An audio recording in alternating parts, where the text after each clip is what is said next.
ఓం చాగంటి వెంకట గారికి నమస్కారం. నా పేరు హరిబాబు. చెన్నై నుంచి మాట్లాడుతున్నాను. ప్రస్తుతం నేను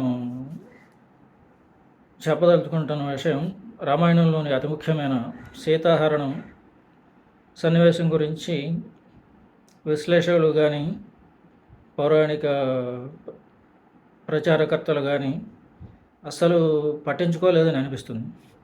ఎందుకంటే దాదాపు 17వ సర్గ నుంచి చూస్తే లెక్కగట్టి చూస్తే 36 సర్గలలో ఉంటుంది. శూర్పణఖ రంగప్రవేశం నుంచి జటాయువు రావణాసుడితో యుద్ధం చేసే వరకు గల సన్నివేశాలు 36 సర్గల్లో విస్తరించిన సీతాహరణంలో అనేక రకమైన అంతరాలను నేను అబ్జర్వ్ చేశాను. మొదటిది, అందులోని పాత్రధారులు. శూర్పణఖ యొక్క భర్త విద్యుజ్జిహుడు. వాడిని దుష్టబుద్ధి అని కూడా మారుపేరు. ఎందుకు అంటే వీళ్ళు కాలకేయ దానవులకు సంబంధించిన జాతి వాళ్ళు. అయితే శూర్పణఖని పెళ్లి చేసుకుని రావణాసురుడికి బావమరిదయ్యి ఇక్కడ మంత్రిగా ఉన్నప్పుడే రావణాసురుడు అందరినీ జయించే దురదలో ఈ వీళ్ళను కూడా చంపేస్తాడు. ఆ కుట్ర వలన, లేకపోతే అంతకుముందే వాడికి దుష్టబుద్ధి అనే పేరు ఉండడం వలన రావణాసురుడి మీద తిరుగుబాటు చేస్తున్నప్పుడు వాడిని చంపేస్తాడు. అప్పుడు శూర్పణఖ నా సంగతి ఏంటి అంటుంది. అయితే దండకారాన్ని నీకు ఇచ్చేసాను పో అంటాడు. సరే, అది ఇక్కడికి వచ్చి మహాజననిక మరదల పిల్ల అని రేలంగి అన్నట్టుగా పుట్టింటోళ్ళు తరిమేశారు, జుజ్జుం టైపులో రెచ్చిపోతూనే ఉంది. దాని కర్మకి, రావణాసురుడి కర్మకి, మొత్తం రాక్షస జాతి కర్మకి ఒకనాడు రాముడు కనిపించాడు, మహా అందగాడు. సరే, కాముకులకి మగవాళ్ళైనా రావణాసురుడు సీతను చూసి ఎలా పడిపోయాడు, అది రాముడు చూసి పడిపోయింది. అక్కడ జరిగిన గొడవ, ముక్కులు గోయించుకోవడం, మన ప్రచారకర్తలు సినిమా వాళ్ళు చూపించింది అయితే ముందు ఖరదూషణాదులతో రాముడి మీద యుద్ధానికి వాళ్ళు చచ్చాక డైరెక్ట్గా రావణాసురుడి దగ్గరికి వచ్చేసింది. అప్పుడే రావణాసురుడు సీతను ఎత్తుకురావడానికి ప్లాన్ వేశాడు అని చెప్తారు. కానీ రామాయణంలో అసలు మూల కథలో చూస్తే రావణాసురుడు మారీచుడి దగ్గరికి ఈ అబ్డక్షన్ ప్లాన్తో 2 సార్లు వెళ్తాడు. మొదటిసారి వెళ్ళడం అనేది ఖరదూషణాదులు ముగ్గురు ఒకేసారి, ఇద్దరు ఒకేసారి రాలేదు. ఖరుడు, త్రిశరుడు, దూషణుడు వరసలుగా అందరూ చచ్చిపోయాక అప్పుడు శూర్పణఖ రావణాసురుడి దగ్గరికి వస్తుంది. వీడిని కూడా చెప్పాల. ఈ మధ్యలో అకంపనుడు అని రావణాసురుడు దూత ఒకడు. ఖరుడు చనిపోయి దూషణుడు వెళ్ళే ముందు అనుకుంటాను వెళ్ళి గూఢచారి, మంత్రి గూఢచారి, అతను చెప్తాడు ఇక్కడ జరిగిన విషయాలనే చెప్పంగానే శూర్పణఖని ముక్కులు చెవులు పోయడం కూడా చెప్పేసరికి రావణాసురుడు కోపం వచ్చేసి నేను ఇప్పుడే వెళ్ళి చంపేస్తాను అంటే, వద్దు నాయన, ఆయన చాలా మహావీరుడు అని పొగిడి రావణాసురుడు కూడా భయపెట్టి, అట్లా కాదు, రాముడి దగ్గర ఒక అందమైన భార్య ఉంది, ఆవిడని ఎత్తుకొచ్చాయి, అప్పుడు భార్య లేని రాముడు దుఃఖపడి విచారంతోనూ కుంగిపోతాడు అని సలహా ఇస్తాడు. ఇక్కడ you forcefully abduct his wife when she is in solitude, and indeed Rama will not exist reft of Sita. Akampana advised Ravana in this way అనేది 31వ సర్గ 31వ శ్లోకం. అంటే రావణాసురుడికి శూర్పణఖ రాకముందే తన దగ్గరికి సీతను ఎత్తుకెళ్ళనే ప్లాన్ వచ్చింది. ఆ ప్లాన్ వేశాడు, మారీచుడి దగ్గరికి వెళ్ళాడు. అయితే ఇక్కడ మారీచుడు చాలా చక్కగా ఓపికగా అంతా వివరించి చెప్తాడు. కాకతాళీయం అని, ఇదేదో కాకతాళీయంగా జరిగిపోయిన సంఘటన అని మర్చిపో, ఇంటికి వెళ్ళి హ్యాపీగా నిద్రపో అంటే పాపం రావణాసురుడు కూడా అలాగే మారీచుడు చెప్పిన మాటలన్నీ చక్కగా విన్నాడు. ఇంటికి వచ్చేసాడు, ముసుగుదని పడుకున్నాడు. తర్వాత ఖరదూషణాదులు అంతా అయిపోయిన తర్వాత అందరినీ ముంచేశాక రావణాసురుడు కూడా ముంచాలని చెప్పి శూర్పణఖ బయలుదేరి, కాకపోతే అకంపనుడు రహస్యంగా చెప్పాడు కాబట్టి సర్దుకున్నాడు. ఇక్కడ శూర్పణఖ ఏం చేసిందంటే, మంత్రులతో సభలో ఉండగా పబ్లిక్ డయాస్ మీద సభలోకి వచ్చేసి గొడవ చేసింది. అప్పుడు గనక ఒప్పుకోకపోతే తన పరువు పోతుంది, చెల్లెలు నిలదీస్తుంది, ఇంకా అందరిలో వచ్చి పడింది, తనని డిమాండ్ చేస్తుంది. ఒక రకంగా రావణాసురుడు తప్పనిసరి అంటే ఎరక్కపోయి వచ్చాను, ఇరుక్కుపోయాను అన్నట్టు శూర్పణఖ చేతిలో ఇరుక్కుపోయి తన చావు తెచ్చుకున్నాడు. ఇలా ఉంటుంది కథ అక్కడ. తర్వాత మళ్ళీ రెండోసారి వెళ్ళినప్పుడు ఈసారి మారీచుడు మర్యాద వదిలేసి చావు తిట్లు తిడతాడు. ఆఖరికి వెళ్ళకపోతే నిన్ను చంపేస్తాను అంటే అది ఎలాగో జరుగుతుంది, నువ్వు కలిసి సీతను ఎత్తుకొచ్చిన తర్వాత నేనుండను, నువ్వు ఉండవు, లంక ఉండదు, రాక్షసులు ఉండరు అని అయినా పర్లేదు అంటాడు రావణుడు. అలా వచ్చిన మారీచుడిని చూసినప్పుడు సీత చాలా ఆశ్చర్యంగా బిహేవ్ చేస్తుంది. ఇక్కడ జరిగిన ఈ ముగ్గురు ప్రవర్తన కొంత అసహజంగా ఉండటం వలనో ఏమో దానిని అలౌకికానికి అంటగట్టేసి ప్రచారకర్తలు, జీరస్వామి లాంటి వారు ఇదంతా ఒక సెలెస్టియల్ ప్లాన్ ప్రకారం జరిగింది, వాళ్ళు కూడా అది తెలుసుకునే తమ అవతార కార్యక్రమాన్ని నిర్వర్తించాలి అనే అంతా తెలిసిపోయి, అంటే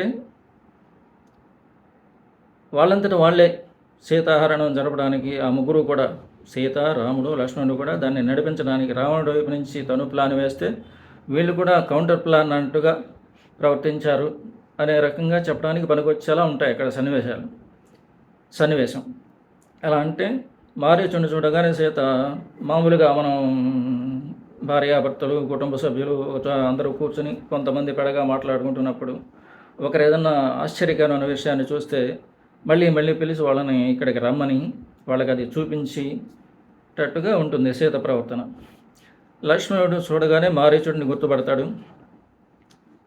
మారీచుడి గురించి తెలుసు కూడా, వాళ్ళు తిరుగుతున్నప్పుడు ఇదే అడవిలో తపస్సు చేసుకుంటున్నాడని, వాడి బుద్ధి తెలుసు,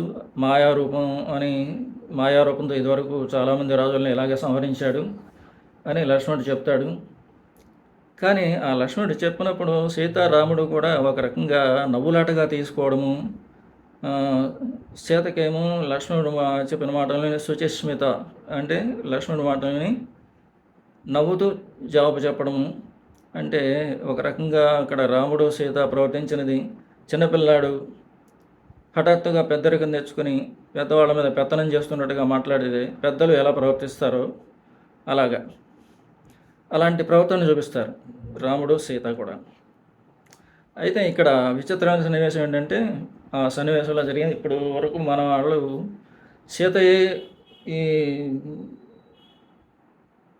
మాయలేడిని చూసి బాగా విపరీతమైన ఆసక్తి చూపించి తనే తొందర పెట్టింది అన్నట్టుగా చెప్తున్నారు. ఉంటుంది జనరల్గా ఇప్పుడు ఉన్నది. కానీ నేను అక్కడ సన్నివేశాన్ని రామాయణం.netలో చూస్తున్నప్పుడు సీత కన్నా రాముడే ఎక్కువ హుషారు పడినట్టుగా కనిపిస్తుంది. ఆయనకి దర్భాసనం మీద కూర్చోవడము, కృష్ణాజనము చాలా మెత్తగా ఉండడం, ఆ సుఖం గురించి ఆయన ఎక్కువ ఆలోచించాడు అని అన్నట్టుగా ఉంటుంది. అదే కాకుండా మనకి రఘువీర గజలో కూడా ఈ క్షీరప్రోధ అనవరోధ అని ఒక క్లాజ్ వస్తుంది. అంటే జంతువులని వాటిని చీల్చి వాటిని చీరలుగా ధరించే ఆసక్తి ఉన్నవాడా అన్నట్టుగా ఉంటుంది. అడవుల్లో కూడా ఆయన సహజంగా రాజకుమారుడు కాబట్టి సుఖాసనాలు, మెత్తదనం వాటిని కోరుకొని తను ఆసక్తి చూపించి వెళ్ళినట్టుగా ఉంటుంది అక్కడ. అయితే ఇక్కడ మారీచుడి ప్రవర్తన కూడా నాకు ఒక కొత్త అనుమానం వచ్చింది, ఒక సరదా అనుమానం.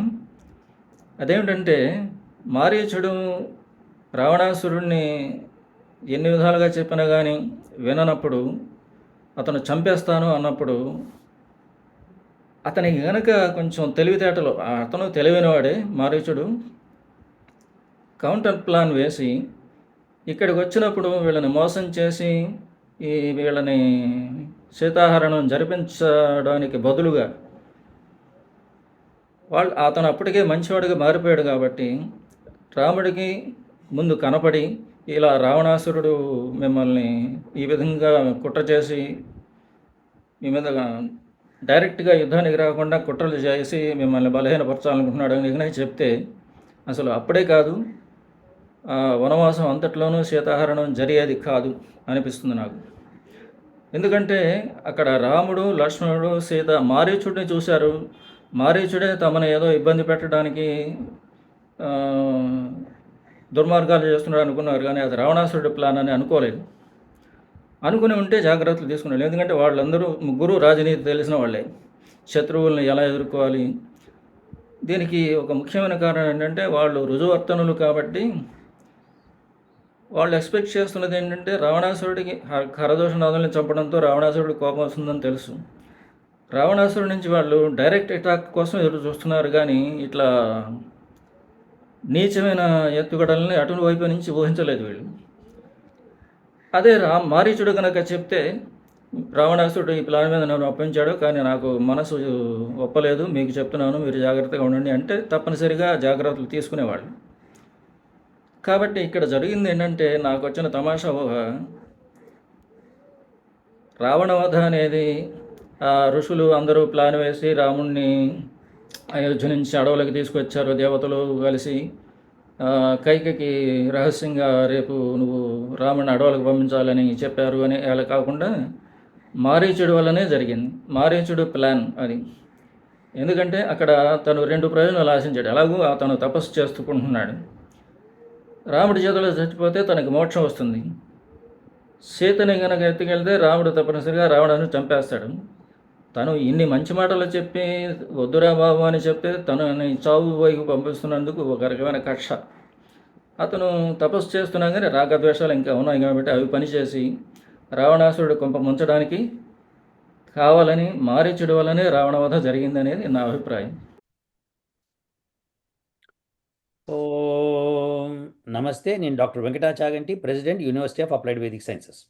ఈరోజు మనతో రవిశంకర్ గారు మైసూర్ నుంచి ఉన్నారు. ఆయన్ని శ్రీ రవిశంకర్ గారు అని సంబోధించాలనుకుంటాను. మళ్ళీ అని అనుకుంటే శ్రీ శ్రీ శ్రీ వెళ్ళిపోతుందేమో, మళ్ళీ ఆ రవిశంకర్ గారి దగ్గరికి వెళ్ళిపోద్దామని భయం. నమస్కారం రవిశంకర్ గారు. నమస్కారం అండి. శ్రీ అక్కర్లేదు, ఉత్తర రవిశంకర్ చాలు. లేలే, అలా కాదు, శ్రీ రవిశంకరే కరెక్టు. కానీ అనుకోగానే ప్రేక్షకులు ఏమనుకుంటారంటే ఇది ఆ శ్రీశ్రీ అనుకుంటే పొరపాటున ఆయన ఏంటి ఇట్లున్నాడు, ఆయన గడ్డం అది ఉంటుంది, దీనికి లేదేంటి అనుకుంటా. అంటే రవిశంకర్లో ముందు తీసేస్తే శ్రీశ్రీ వరకు పర్వాలేదేమో. నేను కాలేజ్ డేస్ లో అట్లే ఉండేవాడిని కాబట్టి శ్రీశ్రీ వరకు పర్వాలేదు. ఓకే, అయితే శ్రీశ్రీ ఈసారి నుంచి శ్రీశ్రీ అనే సంబోధిస్తారు అయితే మరి. ఇప్పుడు పాయింట్ ఏంటంటే మనకి హరిబాబు సూర్యనేని ఆయన ఒక వీడియో పంపించారు సార్. ఇందులో సత్యాసత్యాలు చెప్పండి, మీకు కూడా పంపించాను, మీరు కూడా దాన్ని చూశారు. ఆయన ఫస్ట్ పార్ట్లో ఆయన కంక్లూజన్ ఏంటంటే ఇది అకంపనుడు ముందరే రావణాసుడికి చెప్పాడు, ఇట్లా సీత అన్న ఒక అందమైన స్త్రీ ఉంది అక్కడ అడవిలో, కానీ నువ్వు తీసుకెళ్ళడానికి ప్రయత్నం చేస్తున్నావు, తప్పు చేస్తున్నావు, అట్లా చేయొద్దు, నష్టపోతావు అని చెప్పాడు. మారీచుడు కూడా అదే చెప్పాడని ఏదో చెప్తున్నాడు. చెప్పి ఆ తర్వాత శూర్పణఖ వచ్చింది. శూర్పణఖ వచ్చి ఇక ఆమె కరదూషణాదులందరినీ చంపించేసిన తర్వాత అప్పుడు రావణాసుడు సభకు వచ్చింది. వచ్చి ఇట్లా ఏడుస్తూ కొత్త గోల్ చేసింది. దాంతో రావణాసుడికి ఇక తప్పలేదు వెళ్ళటం పర్ ఫోర్స్. ఎందుకంటే మరి సభలో అతనికి అంత పేరు ప్రతిష్టని కింగ్గా ఉన్నవాడు అతను ఓన్ సిస్టర్ కింద అన్యాయం జరిగింది అన్నప్పుడు అతను ఏమాత్రం స్పందించకుండా ఉంటే తప్పైపోతుంది. Correct sir. ఆయనకి రెస్పెక్ట్ లేకుండా పోతుంది సభలో. కరెక్ట్. ఇది హరిబాబు గారి ఫీలింగ్. సో ఇప్పుడు మీరు ఈ మారీచ కాన్స్పిరసీ అండ్ అకంపనుడి యొక్క సేయింగ్, ఆ తర్వాత శూర్పణఖ యొక్క తెలివితేటలు, దీని గురించి మీ విశ్లేషణ ఏమిటి? ఇది పాయింట్. ఓకే, అంత తెలివి నాకు లేదు కానీ బట్ నాకు తోచింది నేను 2 మాటలు మాట్లాడతా. తోచిన మాటలే చెప్పండి సార్, చాలు. అంటే ఇప్పుడు నాకు తెలిసినంత వరకు నేను చిన్నప్పుడు చదువుకోలేదు, కానీ అంటే నేను వాల్మీకి రామాయణం చదవలేదండి, ఉన్నమాట చెప్తున్నాను, వినడం మీలాంటి వాళ్ళ ద్వారా వినడమే. ఇప్పుడు ఆయన చెప్పినటువంటి ఆర్గ్యుమెంటు పాసిబుల్గా ఉంది. ఆయన చెప్పింది మనం కొట్టిపడేయలేము. అట్లా జరిగే అవకాశం ఉంది. దాంట్లో ఏది కరెక్ట్ అనేది మనం అంటే బాగా చదువుకున్న వాళ్ళు మీలాంటి వాళ్ళు విశ్లేషణ చేసి చెప్పగలుగుతారు, ఇది కరెక్ట్ ఇది కాదు అని. కానీ మాలాంటి వాళ్ళు వింటే మాత్రం ఆయన చెప్పిన పాయింట్ వాస్తవమే అనిపించినట్టుగా ఉంది ఆ ఆర్గ్యుమెంట్ అయింది. అంటే రామాయణంలో అట్లుంది కదా మరి. అది అంటే రామాయణంలో కొన్ని ప్రక్షిప్తాలు కూడా ఉన్నాయని మీరు చాలాసార్లు చెప్పారు. ప్రక్షిప్తాలు ఉన్నాయి, కానీ ఇందులో ఎటువంటి అవకాశం లేదు. ఎందుకంటే స్టోరీ లైనప్ అదే. యా. అయినప్పంటే శూర్పణఖ ఒక్క ముక్కుచోలు కోసాక ఆవిడ తన ఈగో కానీ తన ఏదో హర్ట్ అయిందని చెప్పి అన్నగారితో వెళ్ళి చెప్పుకోవడము, దానివల్ల ఆయన ఈమె మన సీతామ్మవారిని పట్టుకెళ్ళిపోవటము అన్నది నేను చదువుకున్నటువంటి స్టోరీ. కానీ వాళ్ళ ఈ ప్రకంపనుడిది స్టోరీ నేను చదవలేదు. అకంపనుడు అకంపనుడిది నేను చదవలేదు. కాబట్టి గుడాచారి, అకంపనుడు వాడు గుడాచారి ఆయన. అదే. సో అంటే ఇప్పుడు ఇప్పుడు నాకు తెలిసిన విషయానికి ఈ అకంపనుడిది చేర్చి చూస్తే రెండు కరెక్ట్ గానే ఉంది, చూస్తుంటే మ్యాచ్ అవుతోంది, ఎక్కడ దాంట్లో విరుద్ధం లేదు. కాబట్టి అది we can take it as వంట కాల్ మొదటి నుంచి ఆ కథ దాంట్లో ఉంది, ఆ విషయం దాంట్లో ఉంది అని మనం తీసుకునే అవకాశం ఉంది. ఎస్. అయితే ఇప్పుడు ఆయన హరిబాబు గారు అనేది ఏంటంటే శూర్పణఖ ఒక ఏమంటారు దాన్ని, కాన్స్పిరసీ అది, ఆమె తెలివితేటలవి. ఎందుకంటే కరదూషణాదులకు చెప్పిన తర్వాత వాళ్ళందరూ చచ్చిన తర్వాత రావణాసుడు రానంటాడేమో అనుకొని వెళ్ళి ఊరికే ఇంట్లో కలవకుండా సభలో కలిసేసింది ఆమె. కరెక్ట్, సభకి వెళ్ళింది. అవును. ఇప్పుడు సభలోకి వచ్చి ఆర్తనాదాలు పెట్టి ఘోరంగా అయిపోయింది, రావణాసుడు చెల్లెలకు అన్యాయం జరిగిపోయింది అంటే అప్పుడు రావణాసుడు కనుక ఆమెను ఊకోవమ్మా ఊకే లొలి చేయకు నువ్వు పోయి తప్పు చేసినావని అనకుండా అట్లా అనుంటే రావణాసుడికి అప్పుడు ఆమె తిరగబడేది. నువ్వు అమ్మాయిలను ఎత్తుకొచ్చినప్పుడు లేదు కానీ నేను వెళ్తే తప్పైందా అని తిరగబడేది. Correct correct. కాబట్టి ఆమె చాలా తెలివిగా కుట్రగా చేసింది ఆమె అది. కరెక్ట్, అందులో డౌట్ లేదని నాకు అనిపిస్తోంది. అది కరెక్టే కదని, అది వీ కెనాట్ అంటే మీరు చెప్పిన పాయింట్ ఓవర్ రైట్ చేయలేము మనము, ఆయన చెప్పింది కూడా ఓవర్ రైట్ చేయలేము. కానీ ఇప్పుడు మనం కనుక ఈమె శూర్పణఖను తీసుకుంటే ఆమె సభకి ఎందుకు వెళ్ళింది అంటే, నా పాయింట్ ఆఫ్ వ్యూ ఏమంటే అక్కడ చెల్లెలుగా ఆయన దగ్గరికి పోకుండా ఒక సిటిజన్ ఆఫ్ దట్ స్టేట్ గా వెళ్ళి మహారాజుకు చెప్పుకున్నట్టుగా మనం దాన్ని తీసుకోవాల్సిన పరిస్థితి ఏర్పడుతుంది. అది వరకు సత్యం అండి, మీరు చెప్పింది కరెక్ట్. కాబట్టి అక్కడ ఆమె చేసుకున్నటువంటి ఆ విన్నపము ఒక ఇండివిజువల్ అంటే ఆ రాజుగారి దగ్గర ఉన్నటువంటి ఒక సిటిజన్ గా ఆమె వెళ్ళి తనకు చెప్పుకుని తప్పనిస్తే, అఫ్ కోర్స్ అక్క చెల్లెలుగా ఆమెకు రిలేషన్షిప్ ఉంది, అది వేరే విషయము. కానీ నేను అన్నట్లు ప్రైవేట్ గా చెప్పుకోవచ్చు కదా అంటే, ప్రైవేట్ గా చెప్పుకుంటే అది ఓన్లీ అన్నా చెల్లెల మధ్య జరిగినట్టు సంవాదమే అవుతుంది. ఇక్కడ వెళ్ళి చెప్తే ఆయన ధర్మపరుడని అందరికీ ఎక్సెప్ట్ కొన్ని ఆయనకు ఉండేటువంటి లోపాలు తప్పనిస్తే జనరల్గా తన ధర్మపరుడు బాగా జ్ఞానవంతుడనే మనకు చెప్తారు ప్రతి చోట కూడా. అవును. కాబట్టి అతను ధర్మత్వాన్ని చూపించుకున్న దానికి ఈమె వెళ్ళి అక్కడ చెప్పుకుంది, నువ్వు నాకు అన్యాయం జరిగింది మరి ఏం చేస్తావో చెప్పు అన్నట్టుగా.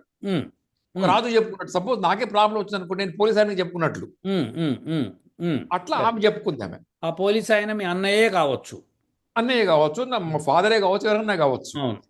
కాబట్టి అట్లా చెప్పుకొని ఆవిడ దెన్ షీ వాంటెడ్ జస్టిస్, నాకు చేసినటువంటి అన్యాయము దానికి ఏదో నాకు ధర్మం చేయండి అన్నట్టుగా ఆమె అడిగింది. దాంట్లో ఆమె ఇన్స్టిగేట్ చేసి ఉండొచ్చు, అది వేరే విషయం.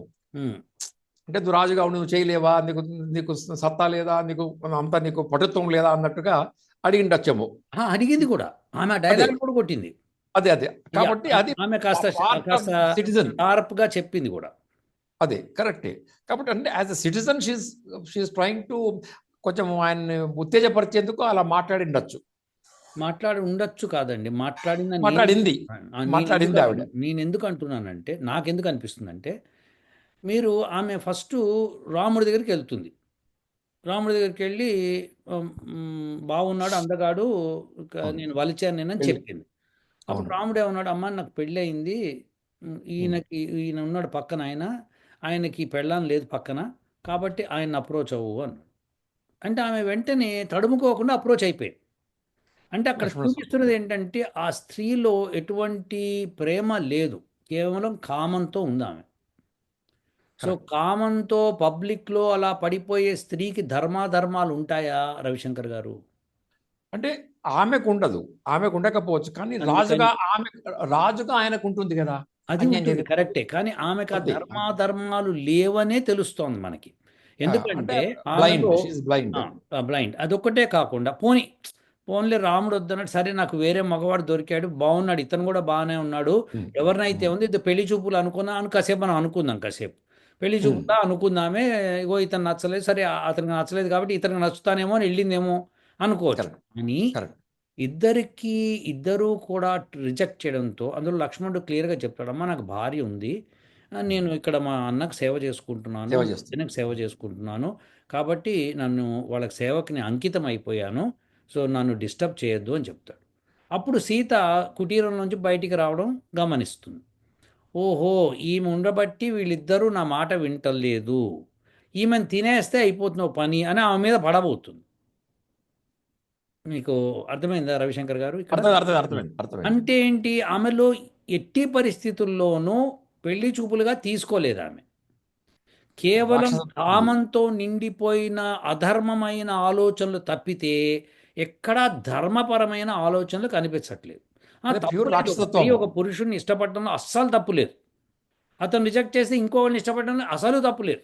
కరెక్ట్. అని వీళ్ళిద్దరు రిజెక్ట్ చేయడం కాదు, ఇంకో స్త్రీ అని చెప్పి ఆమెను చంపబోవడం అన్నది మహాఘోరమైన పాపం. కరెక్ట్. అదే రాక్షసత్వం ఉంటే అదే దాంట్లో. అది దాంతో అప్పుడు లక్ష్మణుడు వారిచ్చి రాముడు ఏమంటాడంటే ఆమెకి ముక్కు చెవులు కోసే అని చెప్తాడు. రాముడే చెప్తాడు. కరెక్ట్. అదే శిక్ష అవును. ఇలాంటి కామంతరాలు కానీ. అప్పుడు అవును. లక్ష్మణుడు ముక్కు చెవులు కోసి పంపిస్తాడు. కరెక్ట్.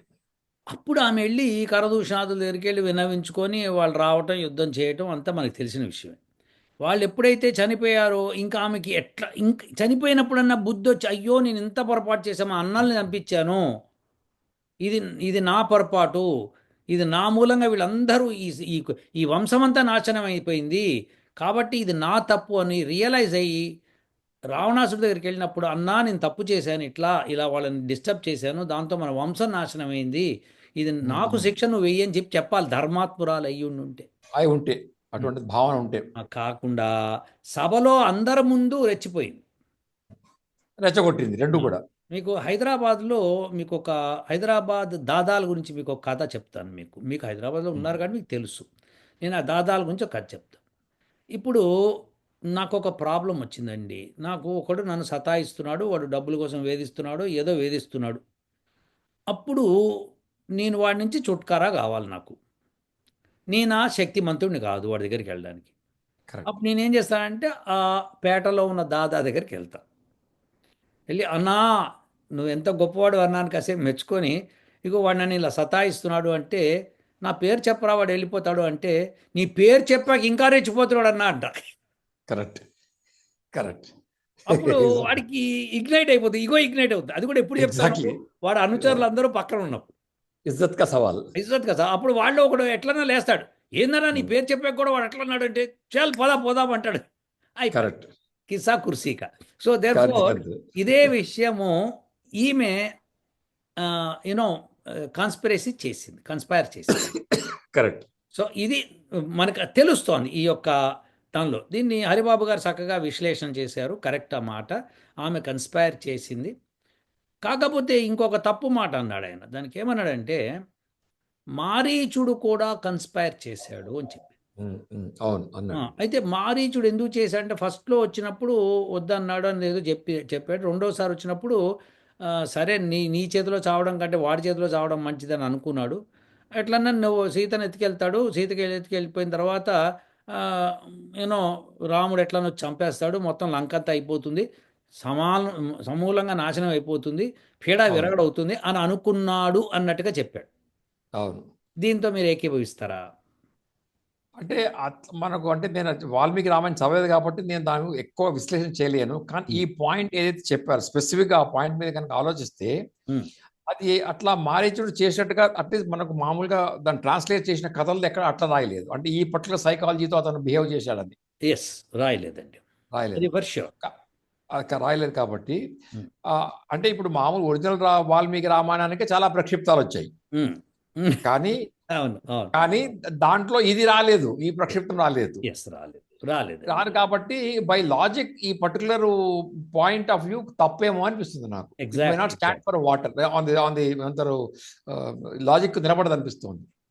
రైట్ అండి రవిశంకర్ గారు. ఎందుకంటే ఇప్పుడు అతను మారీచుడికి చెప్పాడు రావణాసుడు, అయ్యా నువ్వు నాశనం అయిపోతావు, వాడి దగ్గరికి వెళ్ళద్దయ్యా, నాకు తెలుసు ఆ దెబ్బ తెలుసు, నన్ను ఓడితే పోయి సముద్రంలో పడ్డాను, 12 యోజనాల దూరంలో సముద్రంలో పడ్డాను ఏదో చెప్తాడు అనమాట. ఇక చెప్పినప్పుడు అన్ని యోజనాల దూరంలో పోయి సముద్రం పడ్డంటే అసలు ఆ దెబ్బ ఎటువంటి దెబ్బ, మనం తట్టుకోలేము, అది నువ్వు అనవసరంగా వెళ్ళొద్దు, అతను సాక్షాత్తు ఇది సాక్షాత్తు అది అని ఏవో చెప్పుకొస్తాడు.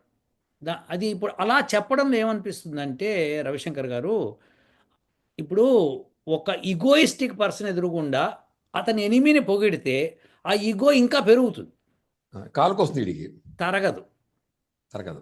ఆ, ఒకవేళ మారీచుడు తపస్సు చేస్తున్న వాడయ్యుండుండే తపస్సులో నిమగ్నం అవుతారు, వీడిని రెచ్చగొడితే ఇంకా రెచ్చిపోతాడు.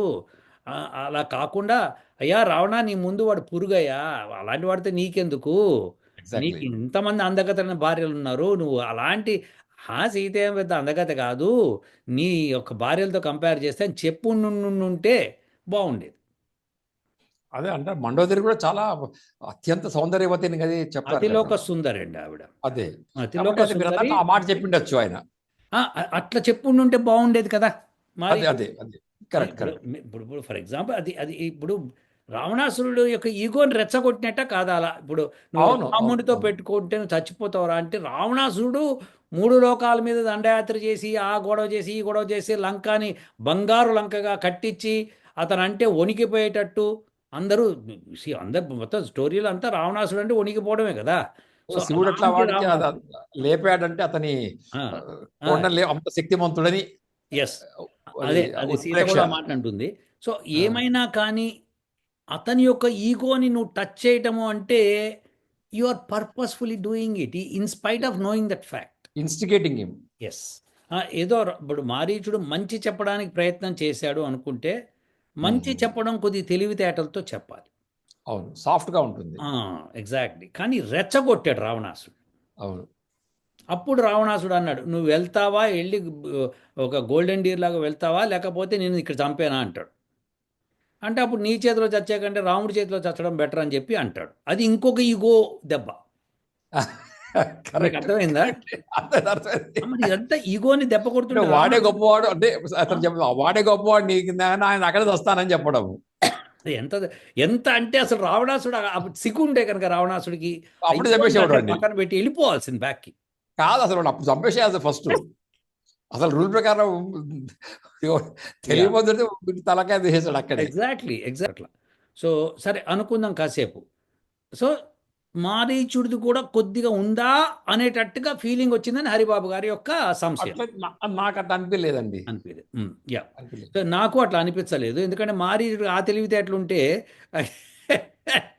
ఇలాంటి బలైపోడు.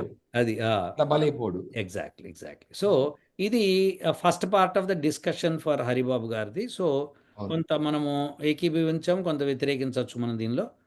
రెండో పార్ట్ వద్దాం. రెండో పార్ట్లో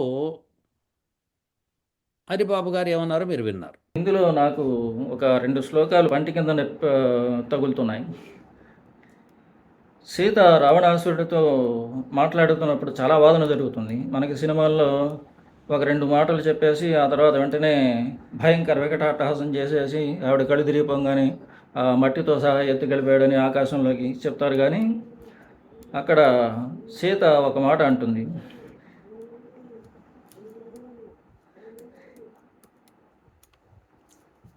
మీరు భోజనం మొదట 30 ముందు సరుకులోనేమో సీత బ్రాహ్మణ వేషం రాగానే పిలిచి మర్యాదగా కూర్చోబెట్టి దర్భాసనం, ఇదిగోండి దర్భాసనం, ఇది భోజనం, ఇక్కడ నీరు ఉంచాను, మీరు విశ్రాంతిగా భోజనం చేయొచ్చు అని చెప్పి తర్వాత సరుకులు అంటే చివరి సరుకులు వాళ్ళ ఆఖరి సంభాషణలో మా భర్త వస్తారు, వేటకు వెళ్ళారు, వారు మీకు మంచి జింకలని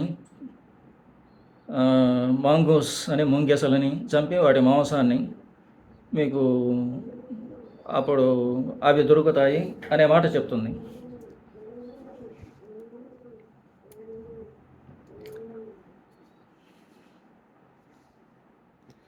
ఇక్కడ మరి మీరేమో ఇది వేరే వాటిల్లో మాంసం అనే దానికి వేరే అర్థాలు చెప్పొచ్చును అంటున్నారు. కానీ ఇక్కడ డైరెక్ట్గా అక్కడ భోజనానికి కూర్చోబెట్టింది, మా భర్త వస్తారు, మంచి జంతువులని వాటిని వేటాడి వాటి మాంసం తీసుకొస్తారు అంటే అది భోజనం కోసమే కదా. మరి ఇక్కడ ఇది ప్రక్షిప్తం అయి ఉండవచ్చును అని అనుకుంటున్నాను. మీ అభిప్రాయం చెప్పాలి.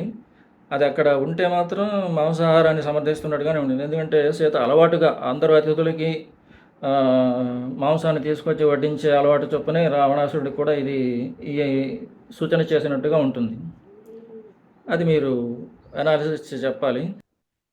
సో అదేంటంటే ఇప్పుడు సీత రావణాసుడికి ఒక మాట చెప్తుంది ఏమనంటే కూర్చొని ఆసనం వేసుకో, అక్కడ కూర్చో, నీకు ఆ చర్మం అదేదో మంచి జంతు చర్మం ఏదో ఉంది, గర్భాసనం. కూర్చో, ఆసనం మీద కూర్చో. నా భర్త వస్తూనే ఉంటాడు, అడవికి వెళ్ళాడు, అడవిలో ఉన్న ప్రొడ్యూస్ అంతా తీసుకొస్తాడు, అంటే అడవిలో ఉన్న ఫలాలు ఇవన్నీ తీసుకొస్తాడు. దాంతోపాటు ఏవో ముంగీసుని మాంసము. చంపుతాడు, దుప్పిని చంపుతాడు, అదే. తీసుకొచ్చి అవును. మాంసం అంతా తెస్తాడని చెప్పి అన్నది అని. అయితే ఆ శ్లోకం నేను ఒకసారి చూపిస్తాను. అలాగే. ఓకే, చూపించిన తర్వాత అది ఎంత సత్యమో ఎంత అసత్యమో చూద్దాం మనం. డన్. రవిశంకర్ గారు, మీకు ఇది అరణ్యకాండ కనిపిస్తోందా? కనిపిస్తాం సార్. చాప్టర్ 47. అవును. Okay, introduction. దీనిలో ఇంట్రడక్షన్లో the debate of Sita and Ravana started as Ravana wished to woo Sita. In the first instance, Sita believes him to be a Vedic Brahman, yes. but insists to know about him. Correct. Ravana reveals his identity and asks her to become his wife. Thereupon, she goes into a frenzied state and brainstorms Ravana in all her correctness. అది correctness. అది okay.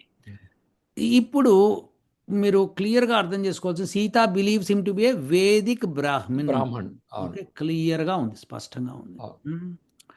సరే, ఇప్పుడు అది తెలిసిన తర్వాత ఇప్పుడు ఇక్కడ when Ravana, whose intention is to abduct her, as inquired thus, then on the basis of his Brahman's prayers, Sita informed about herself on her own.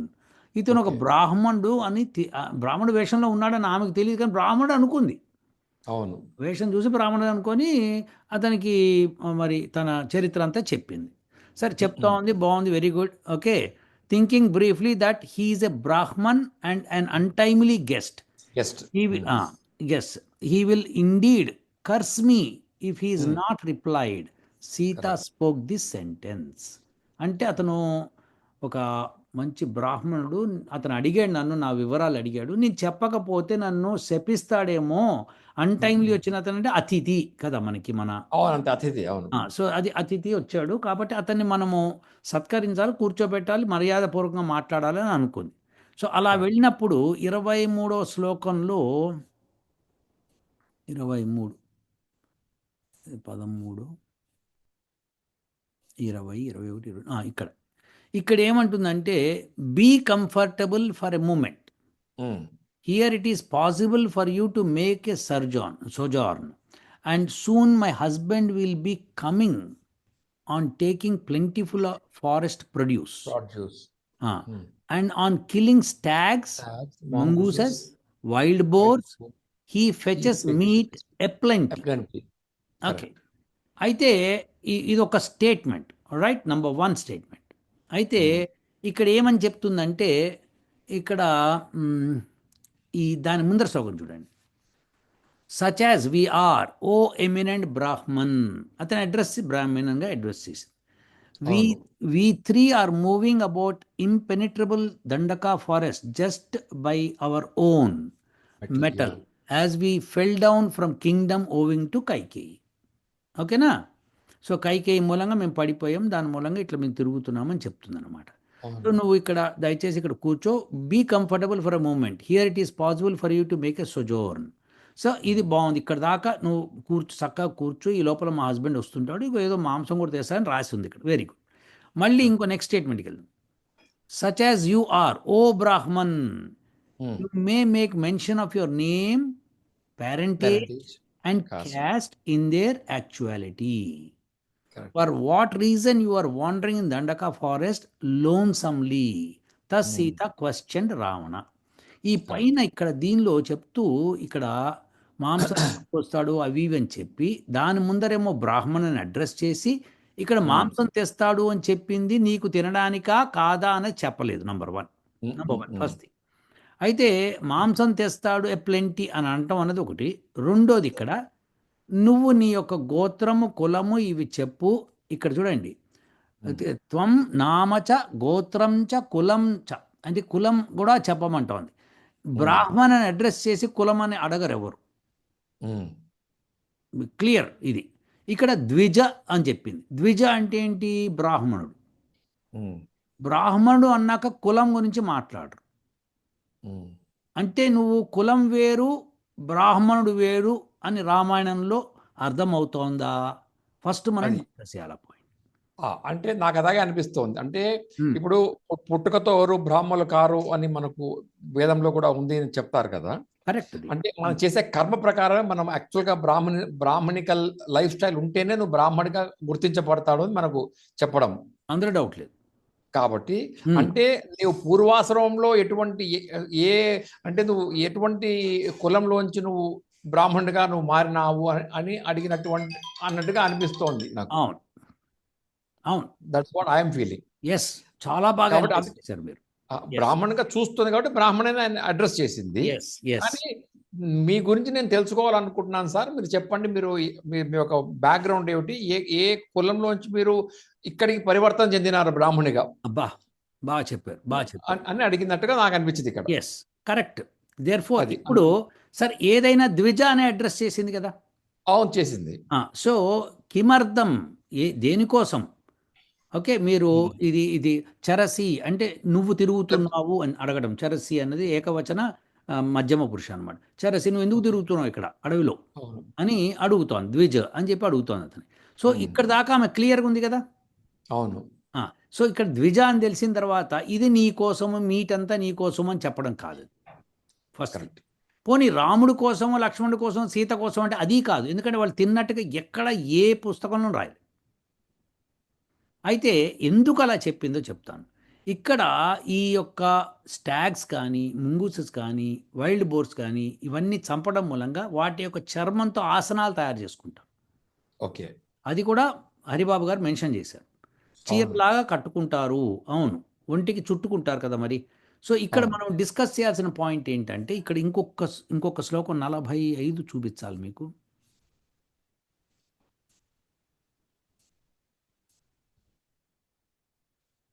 44, 45. 45. Which odds are there between a lion and a fox in a given forest? Which odds are there between a turbid turbid rivulet and an ocean? And which odds are there between a fine wine and sour gruel? Okay. Likewise, you are also at odds with the son of Dasharatha. Compare చేసింది. అరే ఒక నక్కెక్కడ, సింహం ఎక్కడ? Correct. ఎప్పుడు అంటే ఎందుకంటే వాడు అంతకుముందే రావణాసుడు తన యొక్క రియాలిటీని డిక్లేర్ చేస్తాడు. Okay, you who wish to override the befitting and self same wife of Rama. Okay, and wishing to thread on the needle sharp spikes of iron spears అని చెప్తోంది. ఎందుకు నువ్వు తప్పు చేస్తున్నావు రావణ అని చెప్పి. ఎందుకంటే రావణ దాని రియాలిటీ చెప్పేస్తాడు అనమాట ఎవడో వాడు. ఓకే, చెప్పేటప్పుడు చూడండి ఏమని చెప్తాడు, అది వెరీ ఇంపార్టెంట్.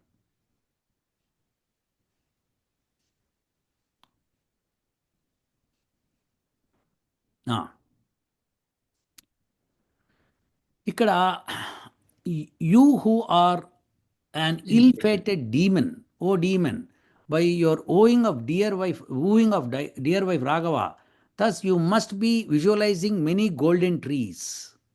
Undeniably. అంటే గోల్డెన్ ట్రీస్ చూసేవాడు, బంగారు వృక్షాలు ఉన్నాయి అని నమ్మేవాడు, వాడు చావుకు దగ్గర తెచ్చుకున్నాడు అని అర్థం. మరి సీత కూడా బంగారు లేడీని చూసి తను కూడా అట్లనే ఉండేది. అవునా? అవును. అది సరే, దాన్ని ఒకటి. తర్వాత ఇంకోటి, రావణాసుడు ఏం చెప్పాడు చూద్దాం.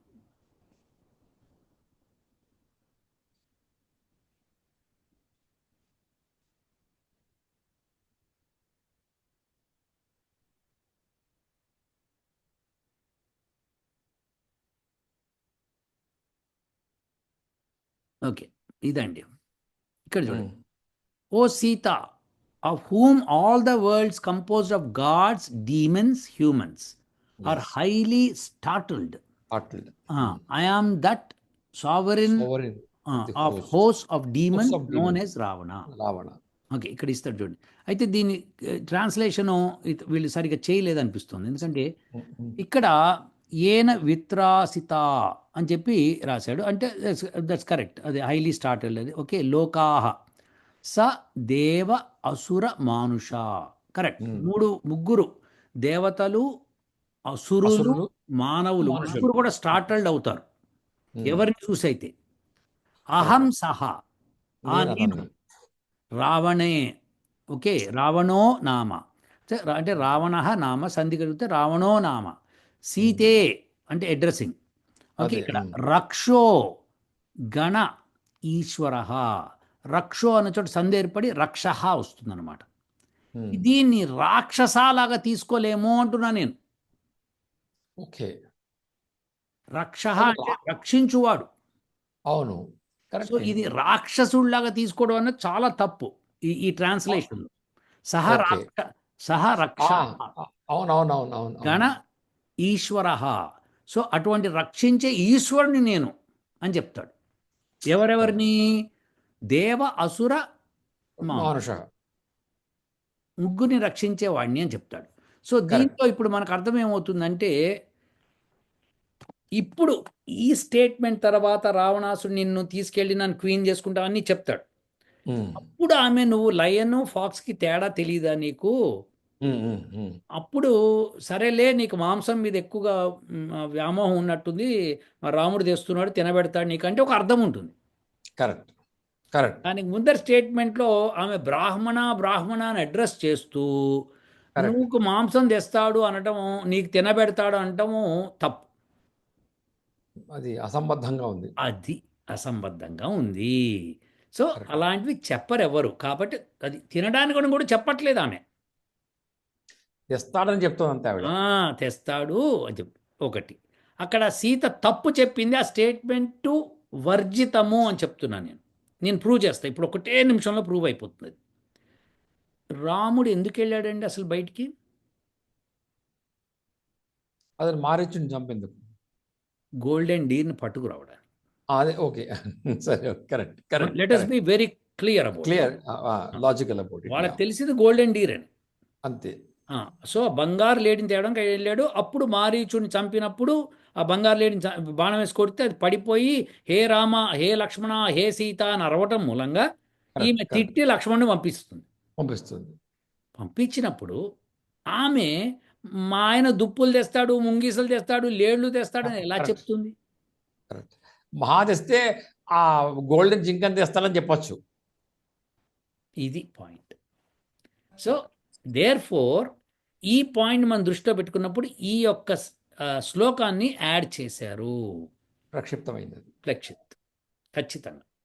So therefore no questions about it. So Haribabu garu, మీ ప్రశ్న కరెక్టు, ఇది ప్రక్షిప్తము. ఇలాగ మీరు రామాయణం చదివినప్పుడు ముందర శ్లోకాల నుంచి వెళ్తున్నప్పుడు ఏం చెప్తున్నారో తెలుసుకోవాలి.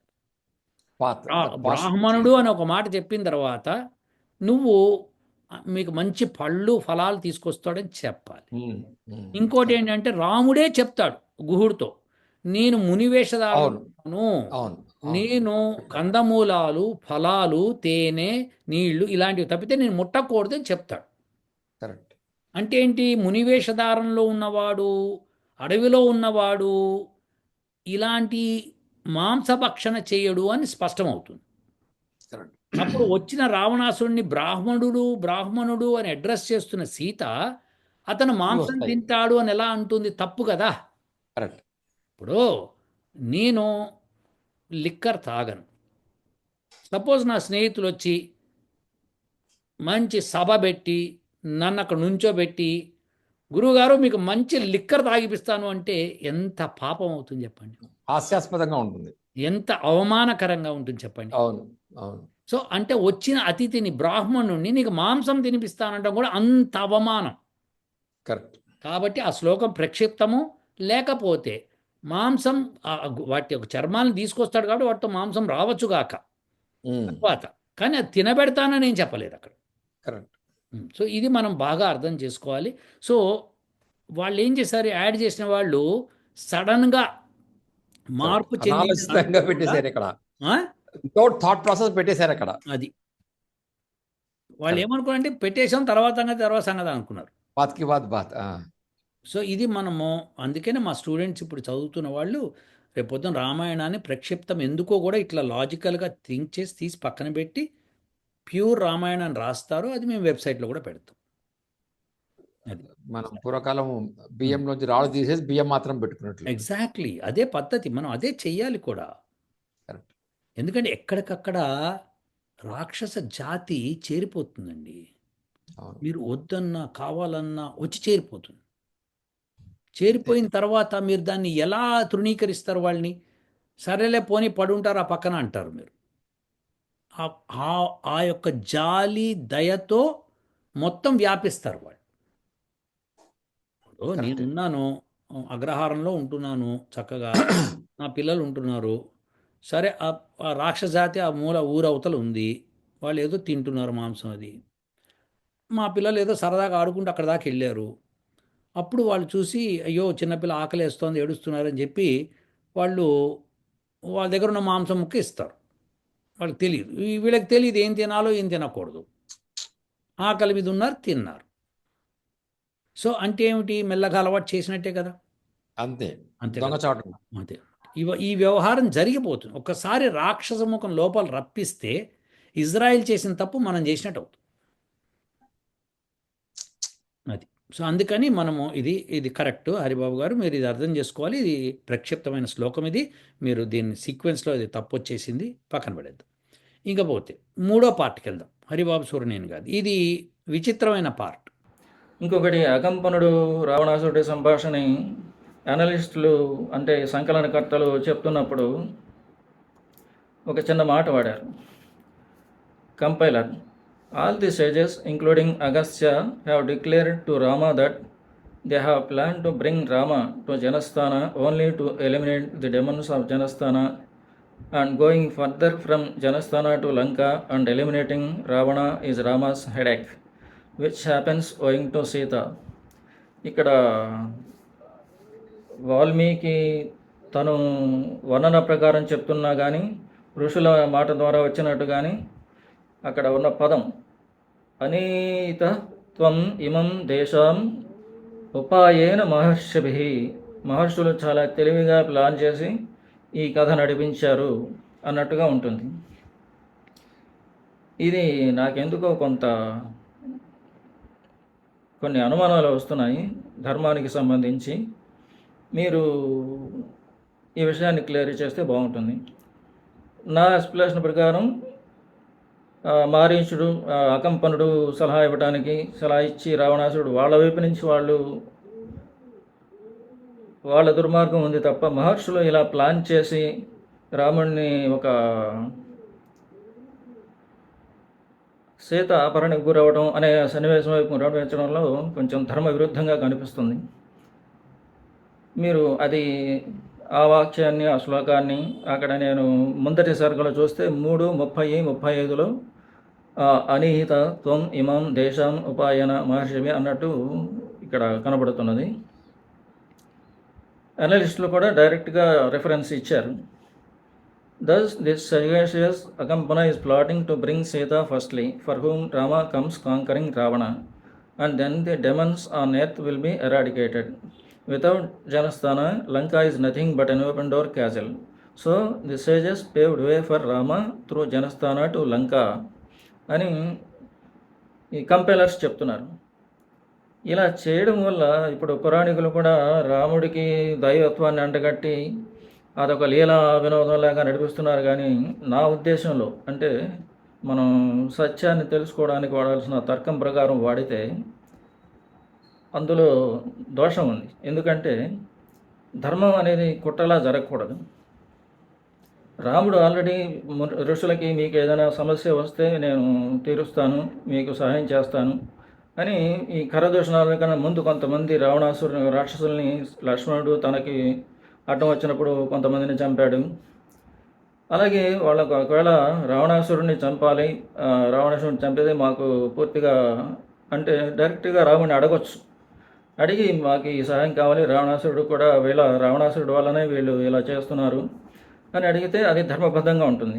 కానీ రాముడికి చెప్పకుండా రాముడి చుట్టూ ఒక కుట్ర పన్ని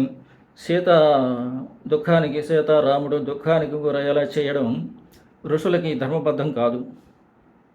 కాబట్టి ఆ అనిహిత గురించి మీరు కొంత మీ విశ్లేషణ చెప్పాలి. ఓం